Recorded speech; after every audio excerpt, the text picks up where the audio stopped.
Archives of Prasar Bharati presents the timeless treasure of golden era.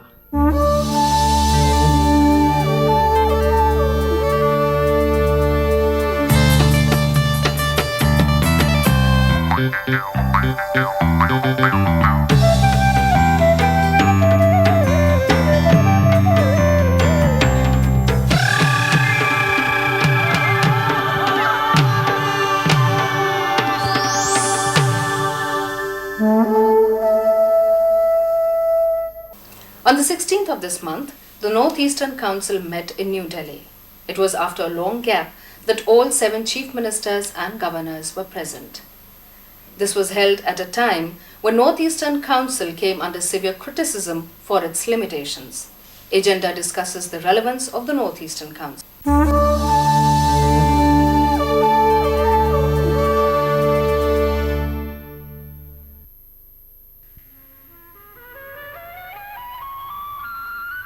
The sun's rays filtering through the leaves, the snow-covered mountains, and the lush greenery are all that make the northeastern states of India a paradise on earth. But it is exactly these that have become impediments for the development of the region. Rich in natural and mineral resources, the northeastern states lack in economic development. To discuss the issues pertaining to the speedy development of the region and the inherent problems, the Northeastern Council, NEC, met in the capital recently. The NEC was set up in 1972, but almost 25 years after it was formed, the role of NEC has been criticized in some quarters. North eastern council ने लगभग 2500 करोड़ रुपए इस पर अभी तक जब से ये शुरू हुई स्कीम इस पर खर्च हुए हैं। इसमें बनी हैं सड़कें बनी हैं, इसमें प्रोजेक्ट हाइडिल के प्रोजेक्ट लगे हैं, एजुकेशनल संस्थाएं को जो हैं उनको उसमें सहायता दी गई है और इसके अलावा बहुत से इंडस्ट्री औद्योगिक काम वहाँ पर शुरू किए गए हैं और दूसरे जो विकास के और भी काम हैं सभी हो रहे हैं वहाँ पर। Any state, say Nagaland, if we want to have industry, now project report has to be prepared and it requires expertise knowledge, and expertise knowledge can be provided only by consultant agencies. So to hire this consultancy, we have no resources of our own, and therefore we have pleaded in yesterday that NEC should sponsor this kind of consultancy agencies, and as and when required by these constituting units, they should be sent there to prepare schemes, projects on certain specific area, depending on the priorities to be selected by the concerned state. So that is a way we want to avail of the consultancy services. Every time whenever it demand the money, the answer was that NEC is not distributing money according to population of the state. If that is so, then how Tripura can develop? How Tripura can benefit? That is our question. The biggest hurdle in the working of NEC is its financial limitations. It is dependent for grants on the central government and the Planning Commission, which invariably scale down the actual demand of the region. The result is that NEC is perennially starved for funds, and the much-awaited development works do not get started or remain paralyzed in between. Though the NEC has so far spent 2,500 crores on infrastructural development, lack of infrastructure continues to be the main problem of the region. Despite proddings from the Planning Commission to concentrate on projects that generate employment and give quick returns, the states have not utilized the funds earmarked for communication, transport and power. At the same time, the curtailment of funds in the 8th five-year plan by almost 50% has slowed down the pace of project implementation. Now, those people who would like to set up industries, whether it is medium or large-scale industries, they have to go only to those areas where they have infrastructure, like Maharashtra, like Gujarat, like Punjab, and West Bengal, and so on and so forth. Whereas the northeastern region, we're just a baby, we're just coming up. So the question of infrastructure doesn't arise, and therefore this merely by the dole provided by the Planning Commission will never bring up rapid economic development of the Northeastern region. And therefore, today, the role of the NSC should be that consultancy services should be provided to all the units. Because we have no money to bring in the consultancy agencies at their own. And therefore, emphasis was stressed yesterday, the 39th meeting of the NSC, that from henceforth, NSC should provide consultancy services to all the constituent units so that through these agencies we can prepare viable project schemes which can be taken up by individual entrepreneurs. Presently, we are taking up this horticulture, cash crop cultivation in a big way. And we have also registered 2 boards, one Barak Valley Development Board, another EU River Development Board. And we are here in search of fund. And we have come here to discuss with you our project report. We have come here. And similarly, I think this power project is going on, Loktak downstream. And I have come to discuss for this gas base or naphtha base power project at Jiribam, which may give us another 30 megawatts of power. So, and then this unemployed schemes are going on. We will be giving about 8,000 people unemployed youth some employment. सबसे बड़ा दबाव जो राज्यों की तरफ से था कि हमारे यहाँ सड़कें दी जाएं अधिक से अधिक, तो बल्कि एक स्पेशल प्रस्ताव भी कल पास हुआ कि नॉर्थ ईस्ट की विशेष परिस्थिति को देखते हुए, भौगोलिक हालत को देखते हुए इस पर ये शर्त न लगाई जाए, बल्कि विशेष अनुदान सड़कों के लिए दिया जाए, जिससे कि कम से कम हर राज्य में कुछ न कुछ लंबाई की सड़कें ज़रूर बने। ये ख़ास बात कल हुई। और इसके अलावा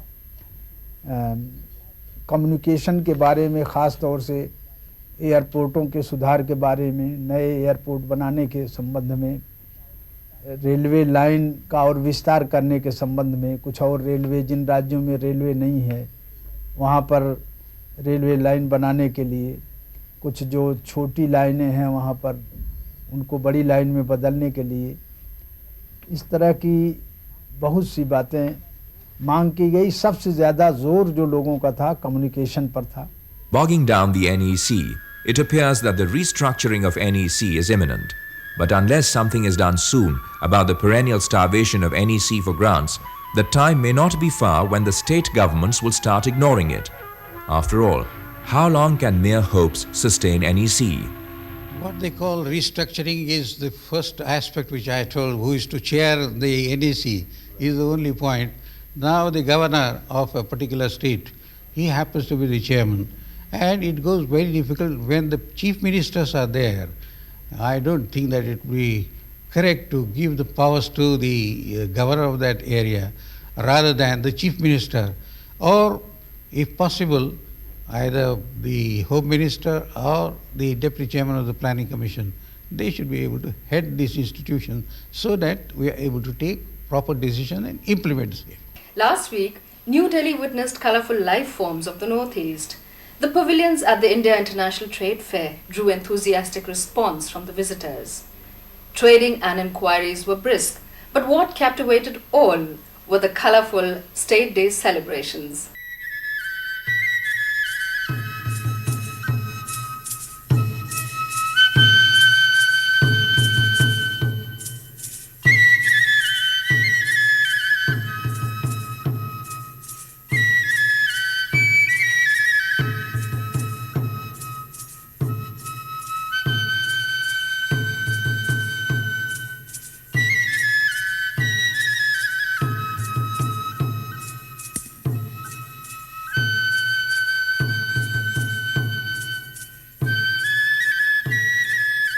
Last week, New Delhi was host to the India International Trade Fair at Pragati Maidan. The pavilions of the 7 sisters of the Northeast drew enthusiastic crowds. The trading was brisk and there were many trade-related inquiries. But most breathtaking and captivating were the State Day celebrations of different northeastern states. The songs and dances reflected the vivacious lifestyle, rituals and ceremonies, and harvesting rites of the natives.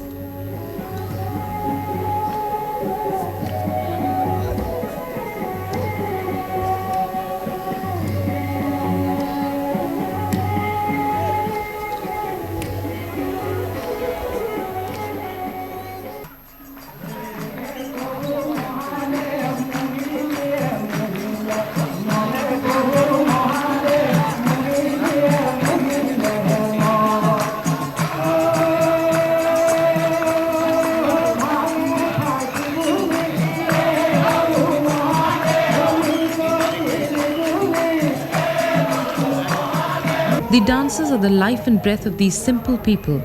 They dance when they're happy and they dance when they're sad. The form of expression might differ, but the underlying unity of openness towards life cannot be missed.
With nothing to rely on but supernatural forces, they pay their obeisance to the Almighty, praying for His protection.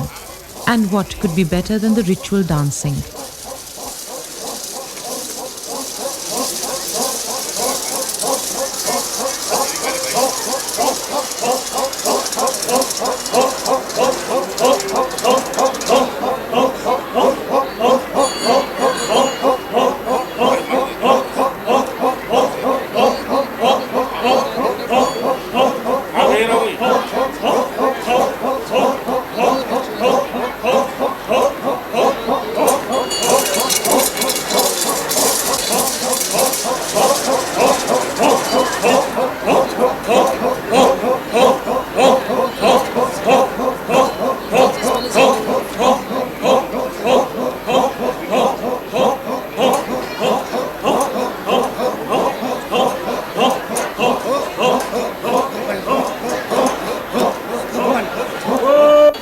is the time for great rejoicing.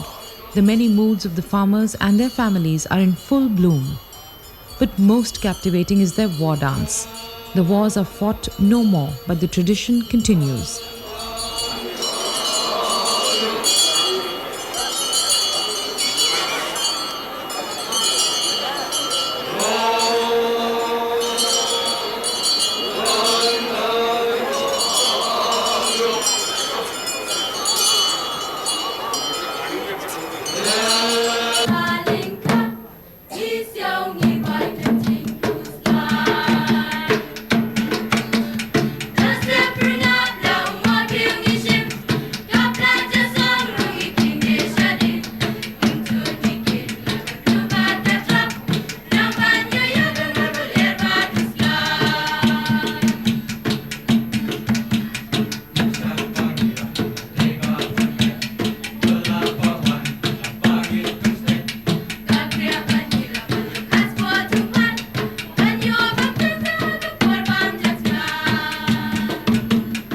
The main aim of the pavilions were to depict the quality products of handicrafts, handlooms and other small-scale industries.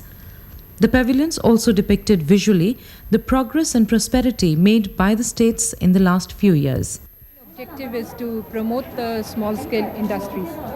So a couple of entrepreneurs have participated, and I have already spoken to a few of them. They have said that there are a lot of buyers that have come to them. Of course, they may not be foreign collaboration. They may be from different parts of the country. But I think we have been very successful because the sales output this time in the Assam Pavilion is very, very promising. She is a woman of substance and is popularly known as the Princess from Mizoram. Zothanpari is keen to promote handlooms and textiles of the Northeast to the rest of the country.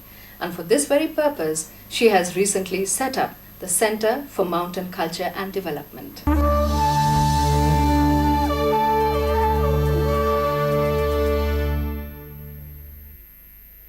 The name itself will reveal what its aims and objectives are. It is called Center for Mountain Culture and Development, and it concerns itself with the Himalayan region from Kashmir to Northeast India. It has three main objectives. That is, first, a visual representation in the capital of the country, Delhi, in the form of a modern museum complex where the culture, the traditions of these people will be reflected for the world. Secondly, it will be involved in development projects with emphasis on the Northeast. It is an idea that has evolved through a lot of thinking, a personal evolution. And I have worked in this area for 8 years with an NGO. But in this region, you always are working with the government. And I had interacted with a lot of people, local people. I had traveled all over Nagaland, Arunachal Pradesh, everywhere. And I saw so much that could be done in a way by the people themselves with just a little bit of encouragement, just a little bit of planning. This was a good platform for me and the only one available at that time. Because here you are either with the government or you work with them from outside, especially in our region. Everything works. The government is the most influencing factor for development and any changes. No artistic expression was devoid of functional value. So that's very interesting. It is only now recently that we have started painting on canvas, that the young people are painting. But even that I noticed because I brought the first painting exhibition to Delhi. And I noticed that they had painted what was closest to their heart, what had probably pained them the most. Combination of living traditions and making it economically viable for those artisans is a very, very serious thing to look into. We don't wish to be isolated while things are happening. We don't want to be wearing, traditional things all the time. We also want to move on with the world. But what we can do is adapt the traditional expressions, which are beautiful, to modern functional value. Like for example, you have a wonderful textile, but young people don't want to wear shawls because it restricts the movement. They can't dance in a disco with it or something like that. So you make a beautiful jacket with the same thing. What's wrong with that? But you have kept the skill, you have kept the tradition alive, you have kept the... But it must be done carefully, For that you need designers, you need people who are professionals. So necessarily we have to interact with professionals from outside. Whims and fancies have often yielded unexpected results. One such is Kata Beel in the West Garo hills of Meghalaya. A popular tourist place, Kata Beel is our destination this week.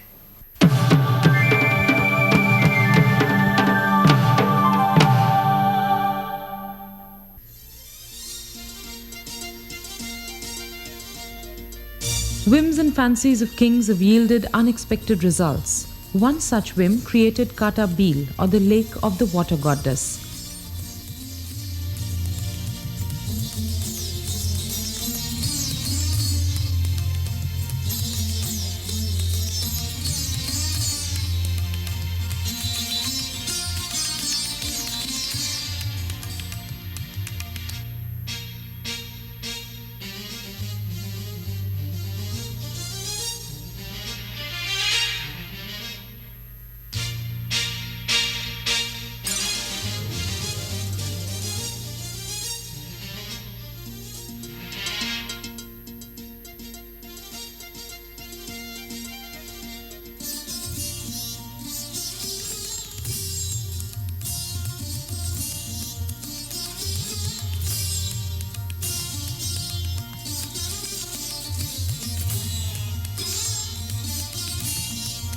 The lake was dug at the behest of a whimsical Garo king, Moken Sangma, called Lengta Raja, or the king who wore minimum clothes. On an impulse, King Moken Sangma ordered the digging of a lake, but it did not yield water.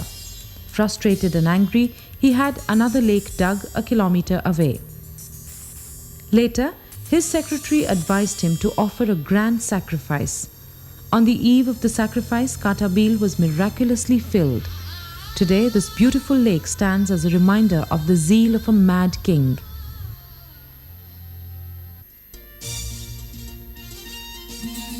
Kata Beel sustains the neighboring Hajong community and their paddy fields. Kata Beel is also a source of recreation for the neighboring villagers and visitors. It is equally popular with fishermen, anglers and picnickers who flock to Kata Beel in the hot and sultry summer months.